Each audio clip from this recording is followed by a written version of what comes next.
Hi guys, welcome back. Today we will be doing a tank mate video for the Congo tetra. Very active fish, probably one of my favorite tetras. Sorry for the poor editing in this video because I didn't do that good at the editing. But the Congo tetra usually is a very peaceful fish, but sometimes can be a little feisty, like fast. But yeah, we'll talk about it. Tank mates that you can keep with them and tank mates to avoid. So we'll get to that. But first, we're going to start off with the ones that do well with these guys, because they could be with actually a lot of tank mates. Here is some footage in my tank of my Congo tetras. Now, the first tank mate is the silver dollar. Now, the silver dollar is a very fast and active fish, like the Congo tetra, so you can keep them with them. Both of them are very active, and silver dollars are mostly peaceful, but can get a little bit fin nippy. But they usually do well with the Congo tetra if both are usually very active. So yeah, these guys would definitely do well with your Congo tetra. Just keep in mind that they do eat plants, so you want to keep these guys as far away from your plants as possible. And you would need a larger tank to keep these guys with them, like a 55-gallon to have both of them in. So these guys, you would need a bigger tank to house both of these in. Silver dollars are relatively peaceful, like I said, so they won't really end up injuring your Congo tetras. They are very skittish though, so if you go to the tank really fast, they could get scared. Now the next tank mate is the pleco. Now these guys stay towards the bottom of your tank. They clean up the algae, especially the brown algae. This could be any kind of pleco, in my opinion. You could get your little itty-bitty clown pleco. If you're rich, your zebra pleco. Maybe something like a sailfin if a larger tank, like a 55-gallon to have a sailfin. Your spotted pleco, your gold nugget pleco, all those plecos would do well with the Congo tetra. They stay out of their way. They just clean up your tank.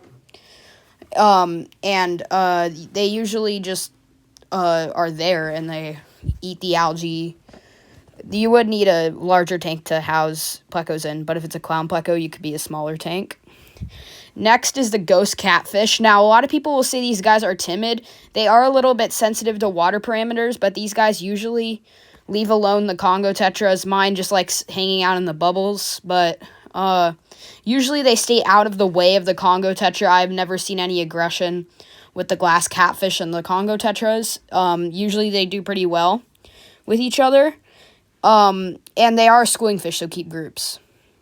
Okay, next, a lot of people might disagree with me, but actually the betta fish is actually a good tank mate candidate for your Congo tetras, because it usually stays out of the way. Now, I know everybody will be like, no, the Congo tetras will nip them. I haven't even seen any interactions really with my betta fish and the Congo tetras. The only reason like my betta fish's fins are a little bit torn were because when I used to have silver dollars, they bit my betta fish. I'll talk about that in another video, but yeah, my Congo tetras didn't do anything to my betta. My betta actually does really well with the Congos. Now let's talk about the clown loach, because your loaches would probably do well with Congo tetras. They usually leave them alone. But something like your like the clown loach, you would need like a minimum of 75 minimum, and maybe you might have to be upgraded to a 100. So just keep that in mind. From what I've seen, clown loaches are pretty hardy fish. You could also put it with your yo-yo loach, your zebra loach. If you have smaller tanks, like a 40-gallon, you could probably have some Congos and a zebra loach. Yeah, that would do pretty well. Now we're talking about your smaller, more less aggressive cichlids. Now, if you can see here, that's my electric blue acara. Usually leaves alone my Congo tetras. And yeah, these kinds of cichlids would be, your Bolivian ram, Maybe something like a keyhole cichlid would do well. Maybe also something like your rainbow cichlid would do well.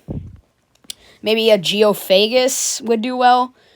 These guys tend to leave alone the Congo tetras. Just if they're breeding, I would not recommend them. Another thing that would work is like something like an angelfish would do pretty well with these guys.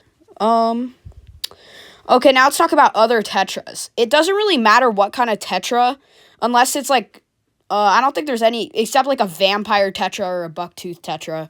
Those are the only tetras, really. You could do your X-ray tetra, your rosy tetra, neon tetras, cardinal tetras, green neon tetras, black neon tetras. There are so many tetras. Rummy nose tetras. There are plenty of tetras. Just keep in mind not to do the ones that prefer alkaline water. Okay, now let's talk about the corridors. I don't even think I need to talk about these guys. They work with basically everything. They clean up your tank. They do extremely well with most species of fish. So yeah, corridors would clean up your tank, be a little scavenger, would work. Giant danios. Well, actually, no, just any danio in general. These guys, leave alone. Both of them are extremely active. Usually leave each other alone. Do very well, actually. Like you could that could be like your zebra danio, your giant danio, leopard danios, maybe a gold danio. But they usually leave each other alone. So they would be fast moving like the Congo tetra, so they would probably leave them alone. Now let's talk about tank mates to avoid. Now, something really large like your Oscar would probably not do well, because Oscars can easily swipe up and eat a Congo tetra. And another thing would be like overly aggressive convict cichlids, a panther crab, like crayfish. Panther crabs could work, just nothing overly aggressive. Okay, that's gonna end it. Peace out, guys.